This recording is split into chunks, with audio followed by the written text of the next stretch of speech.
Hey there, it's Katie from CreativeHealingPhilly.com, and today we're talking about if you are worried about your teen's future, then I have a little story and then some tips for you for how to help them navigate that in a successful and positive way. So a lot of times when we get calls to the Teen Support Center, it's for parents who have a kid who's in high school or late middle school, and they're worried about their teenagers' relationships or the way that they handle emotions or their productivity or their ability to move forward to the next steps, and wondering whether or not they'll even be able to make it to college. And so what we do is we really work with these teens and help them get to a place where they're better able to both understand and manage their emotions. And so one of the things that I've been learning more about and I'm excited to share with you about is the idea of emotional intelligence. So emotional intelligence is the idea of being able to understand how you feel, communicate that to other people, and to effectively manage those emotions. And so back in the 1960s and 1970s, there was a researcher named Walter Mischel, and what he did was something that's called the marshmallow test. And he put a big juicy marshmallow on a table in front of a child, and he said, in front of multiple children, it was part of a research study, he said, "Doesn't this marshmallow look delicious? Isn't this something you would love to eat? You can eat this now, or you can wait. And when I come back in a few minutes, if you haven't eaten that marshmallow, I'll give you 2 marshmallows." And so what he did was he videotaped this process of these children kind of having these conversations out loud with themselves, like, wow, that marshmallow looks really delicious. That I really want to eat that. But what I know is that if I wait, when he comes back, I'll get 2 marshmallows. And so it was an interesting study in self-control and being able to manage emotions. But what he did was he actually followed these kids throughout their lives and in the research. And what they found was the kids that had more self-control, that were able to wait to get that second marshmallow, did better in their SAT scores, did better in terms of college acceptance, and had more productivity, health, and happiness later in their lives. So what that taught us is that emotional intelligence is essential to other areas of your life that are not just about emotions, right? About productivity, about completing tasks, about being able to stay on track and determination, having determination, and all of these other areas that we as parents are concerned about for our teenagers.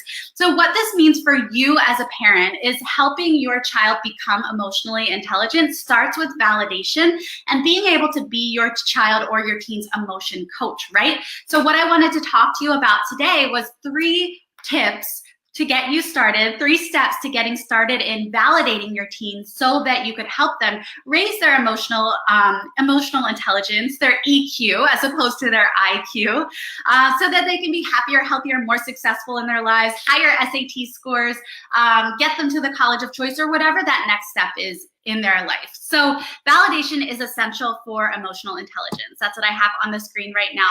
So what I would love to see you do as a parent is be open to the dialogue with your teenager about what it is that they're feeling in their lives.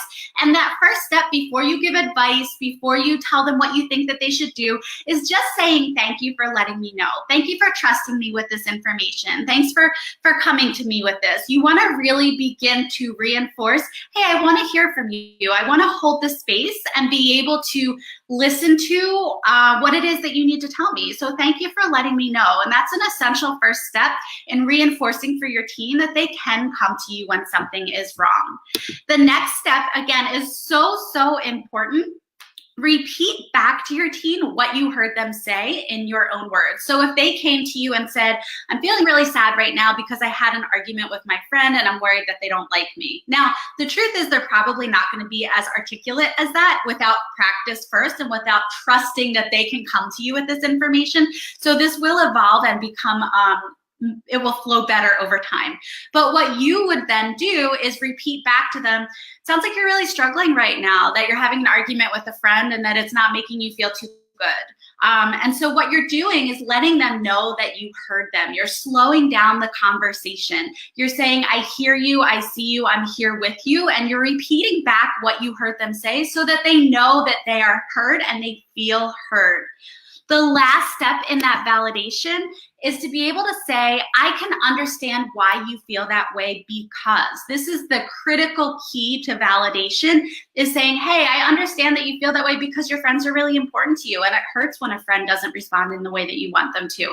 So it's really telling them that you get why they're feeling the way that they do in the context of whatever their problem is or however they see the problem, right? So the 3-step process: number 1, thank you for letting me know. Number 2, repeat back what you heard them say. And then number 3, I can understand that you feel that way because blank.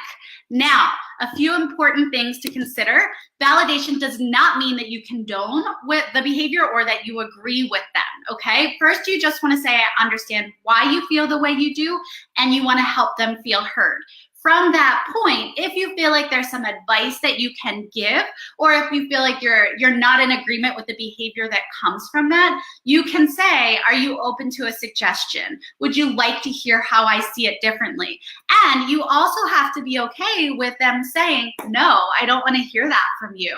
Unless it's something that's dangerous or that really requires some parental attention, it's okay for them to just want to talk without advice or without you trying to fix the problem. In fact, that's something that we hear from our teens often, is that parents want to fix the problem and sometimes they just want to vent or feel heard, okay?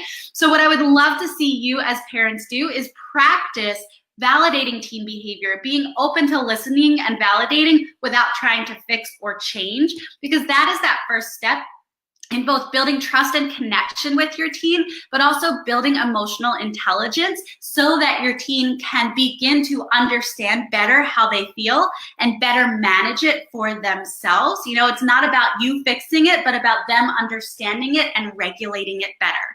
If this is something that you found helpful, or you find that your teen needs support in regulating their emotions, identifying what they're thinking and what they're feeling, and learning appropriate ways to cope with it so that they can move forward in their lives more effective and therefore with higher self-esteem and feeling happier and healthier in their overall life, we are enrolling in our teen summer camp, which is all about tuning into how you think and feel, learning healthy ways to manage it, learning how to set boundaries and be assertive in relationships so that we can be overall happier and more effective and lead our lives to the fullest.